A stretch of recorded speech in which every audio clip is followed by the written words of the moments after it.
Samantala, ilang deboto ng Nuestra Señor Divino Tesoro sa Calasiao, Pangasinan, nagpapasalamat sa mga biyayang kaloob ng Diyos. Silipin sa report.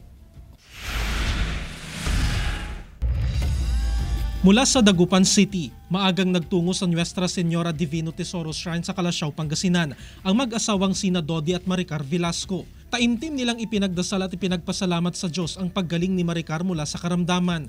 Ayun yung negative na yung result ng lab test ko. Kaya salamat sa Diyos. Okay na.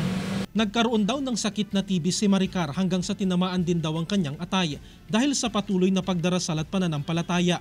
Negative daw ang naging resulta ng mga isinagawang lab test kay Maricar. Isang milagro raw kung ituring nilang mag-asawa nang malaman kaninang umaga ang negatibong lab test result. Ngayon nagpagaling namin sa doktor ngayon. Yun, natuwa nga kami. Gumaling yung TB niya, gumaling din yung sa liver niya. Kaya lahat ng result niya sa laboratory, puro negative lahat.